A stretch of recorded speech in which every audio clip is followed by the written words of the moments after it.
Hello everybody, this is Dr. Aparna from CVSR College of Engineering. Today we are going to read a poem written by William Blake. The name of the poem is London. Blake was born in the year 1757. He was a poet, a printer, as well as a painter. He has illustrated most of his poems, and he has also written poems called The Songs of Innocence and The Songs of Experience. We'll read about them in future. But during his lifetime, Blake never got that much of recognition. He was unrecognized.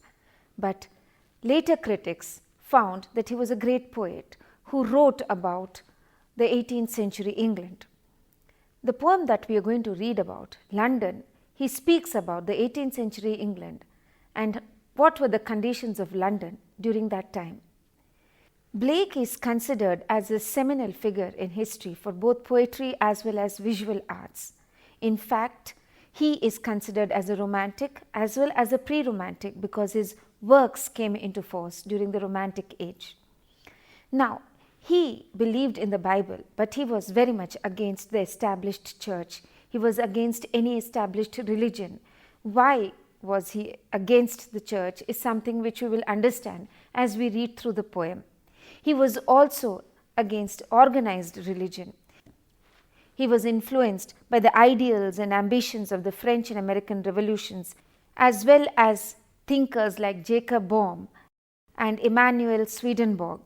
The 19th century writer and scholar William Rossetti has called William Blake as a glorious luminary. William Blake is a poet who specializes in illuminated texts, often of a religious nature. He rejected, as I said earlier, the established religion for various reasons. One of them was the failure of the established church to help the children of London. This is something that is brought forth in the poem very clearly when he talks about the chimney sweepers. Blake lived and worked in the capital city of London, so it is easily understandable that he could write about London very clearly.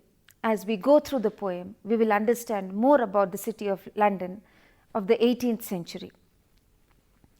In the year 1794, Blake published his Songs of Innocence and his Songs of Experience. He printed them on his own and he also illustrated these poems. As the name suggests, the Songs of Innocence are all about positivity, they're all about love, they're all about childhood, and they're all about nature. In contrast to the Songs of Innocence are the Songs of Experience, which obviously reflect upon the dangerous industrial conditions prevailing in London, child labor, prostitution, poverty, and so on and so forth. The poem London that we are going to read today, unfortunately, does not have a corresponding song in the Song of Innocence. It is one of the few songs in the Songs of Experience which talks only about the experiences of the people of London. It does not talk about the innocence of London because there really was no innocence in London that Blake could have portrayed in any case.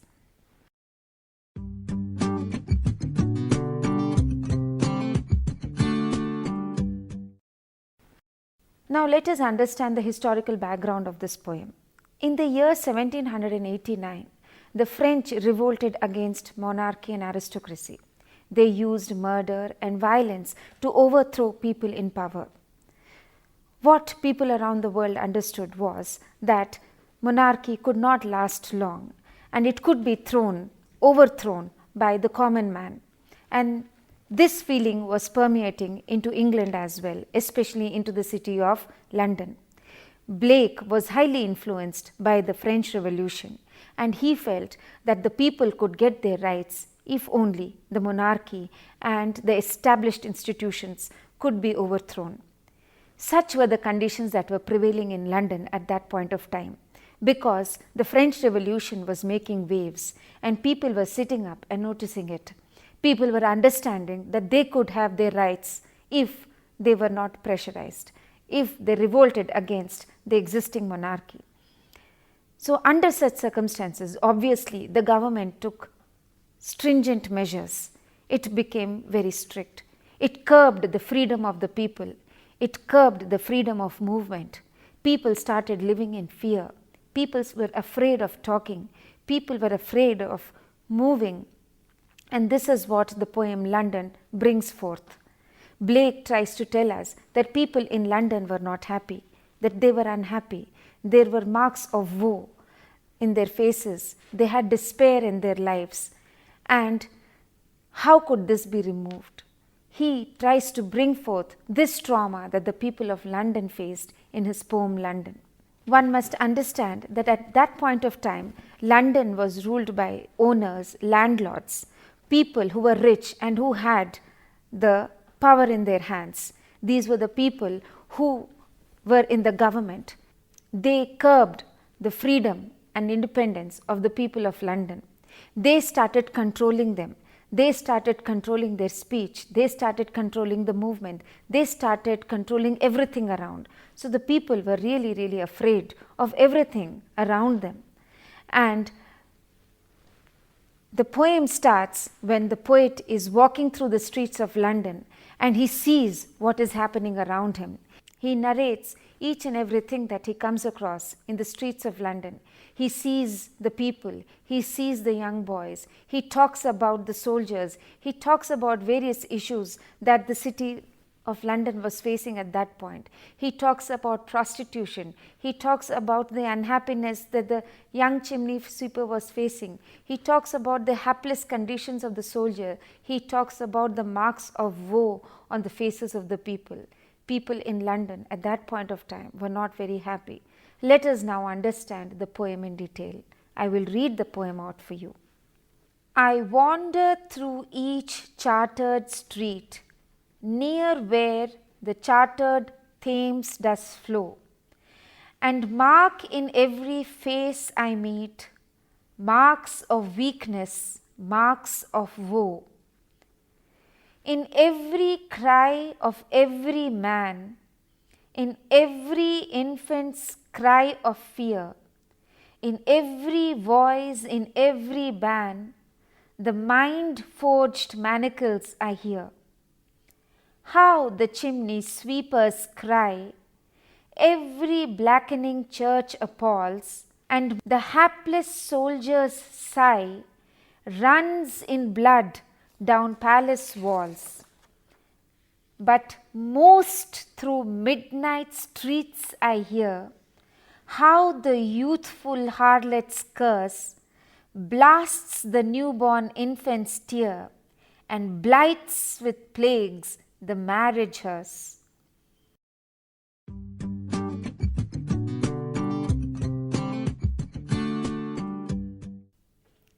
In this poem, Blake uses rhetorical skills of alliteration and imagery.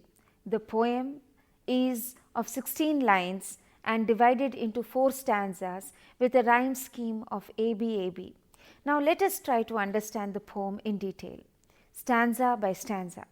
The first stanza, if you remember, is, I'll read it out for you again. I wandered through each chartered street. What is chartered? Control by the government, control of the people, control of the landlords.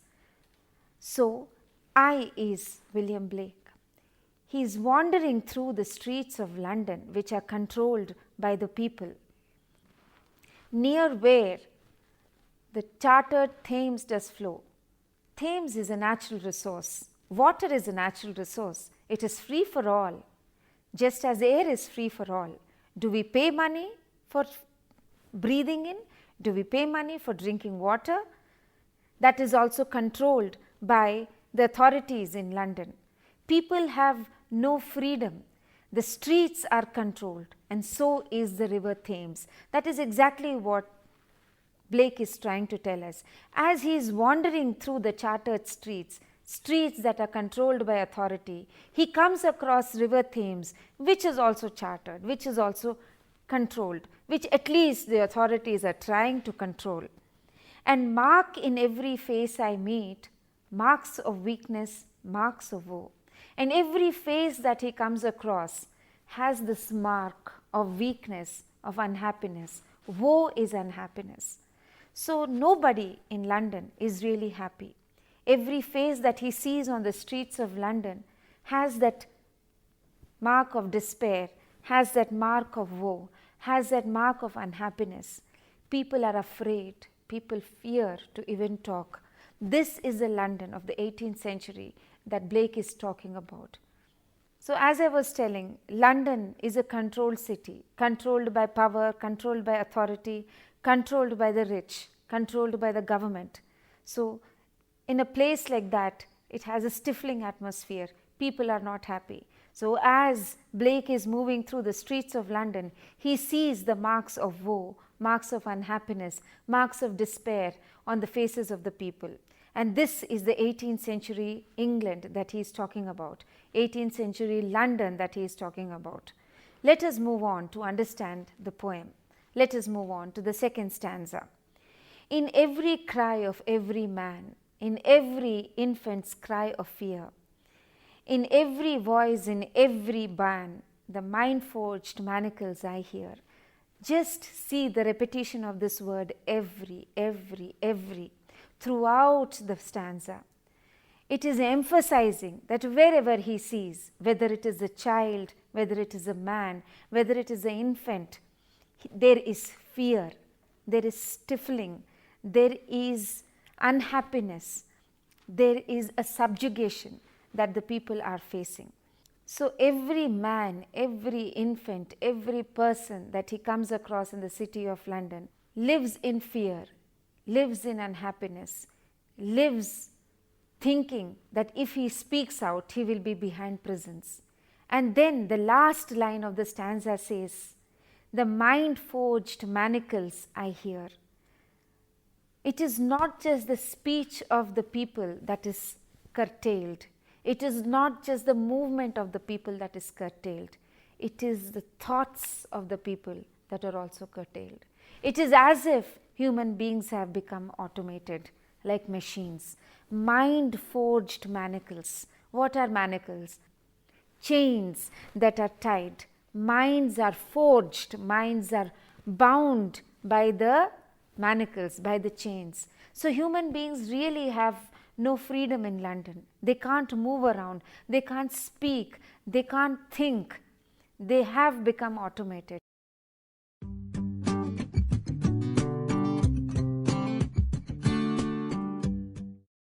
Let us now see what Blake writes in the third stanza.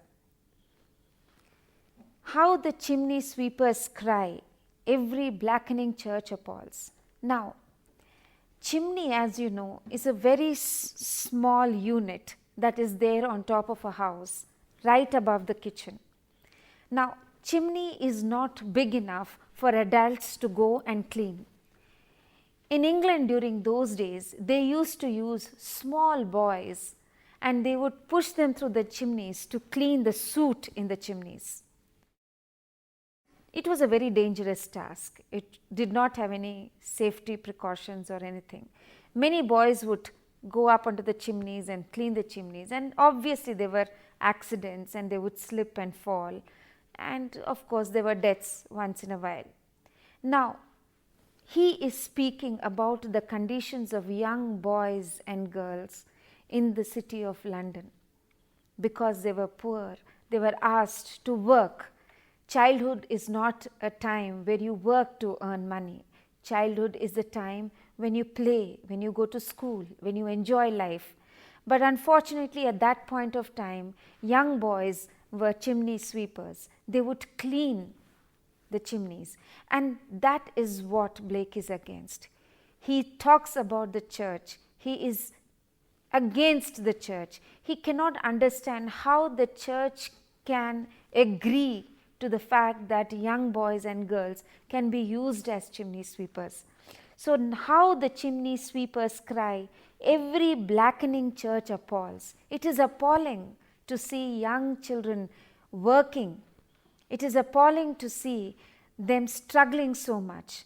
It is not the soot that is black in the chimney, but it is the church that is black because it is letting the children work.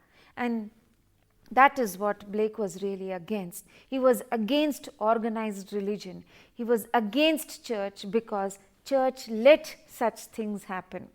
Then, as we go forward in this stanza, he speaks, and the hapless soldier's sigh runs in blood down palace walls. What about the soldiers that fight for the country, that fight when there are problems? Are their sacrifices being recognized by the palace? No. They simply die. And what happens to the blood? It runs down palace walls. It's a futile battle. It's a helpless battle that these soldiers have to fight. And what do they get back in return? Nothing.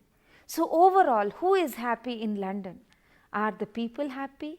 Are the children happy? Are the soldiers happy? Are they happy that they are breathing free air and living in a free area? No. London is a place that does not give freedom to anybody. 18th century London is what Blake is trying to project through this poem.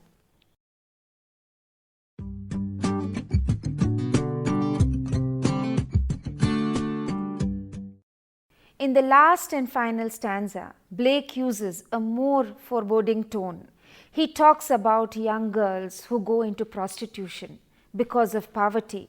He says, "But most through midnight streets I hear how the youthful harlots curse." Who is a harlot? A harlot is a prostitute. What makes girls get into prostitution? Is it because they like it, or is it because they need money? The poverty leads young girls into prostitution. That is exactly what Blake is trying to tell. London is a place where young girls are forced into prostitution because they do not have the money. As he walks through the streets in midnight, he sees these young girls, these young prostitutes, youthful harlots who are cursing. Cursing what? Cursing life, cursing people around because they are unhappy, because they do not get what they want in life, because they think this is life. Is this the kind of life that young girls need to get at that young age? Is prostitution the only solution for them to come out of poverty? That is the question that Blake is trying to ask in this particular stanza. Then he says, the curse of this young harlot blasts the newborn infant's tear. Is it possible for a young woman to blast a newborn infant? Is that not going against her very nature? Does the infant have to listen to the curses of the harlot? Children born of these harlots have to face difficult life. They have to go the same trauma that their mothers did. So where is the happiness for infants born from them? Therefore, they are also cursed, and it is not a happy life. And then Blake goes on to say the life of the rich people. What happens to those girls who are rich? He says, these girls get married to rich people. They move in cars, they move in high society, but then they are also blighted by the curse of the harlots.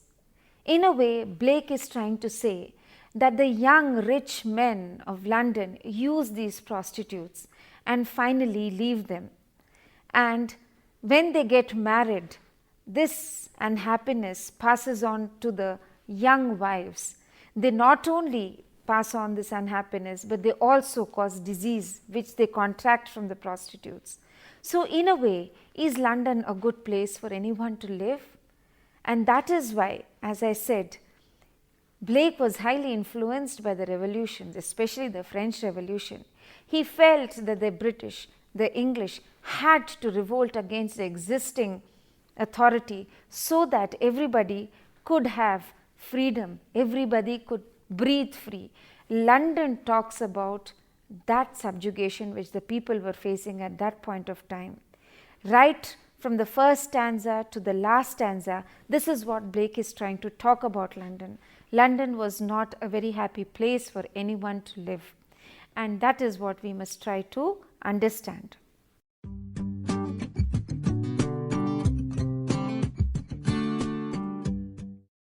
So what did we learn today?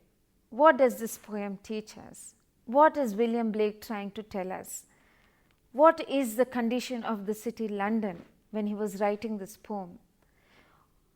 What should the people's rights be? Living in a democracy, breathing free air, we tend to speak whatever comes into our minds about anybody. We have that freedom of speech. We have that freedom of movement. We know that we live in a free country.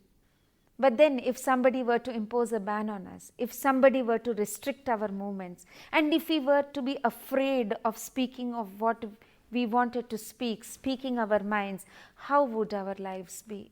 We haven't experienced it, at least not our generation, at least not your generation. But then imagine if the state like that existed, how would you and I live? It would definitely be difficult. It would be definitely difficult for us to survive. Imagine not talking the way you talk in your canteen or you talk in your school or in your house about politics, about politicians, about people around. But in London at that point of time, such thing did not prevail. People were afraid to speak. People were afraid to voice their thoughts. People were afraid of everything. And that is what Blake is trying to bring forth in this poem.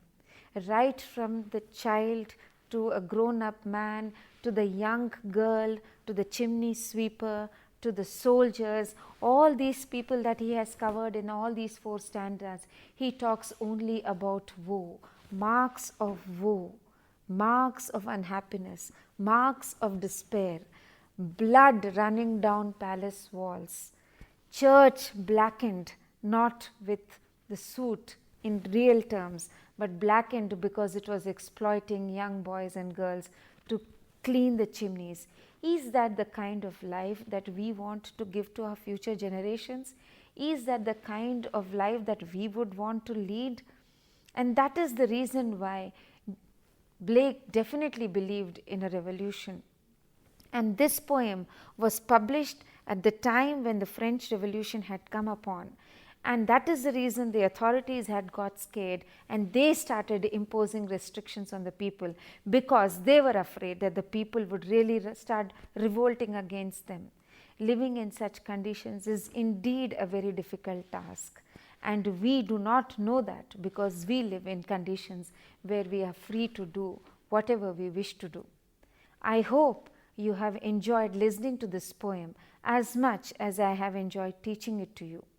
I hope you have understood what conditions prevailed in London around the time when the poem was written.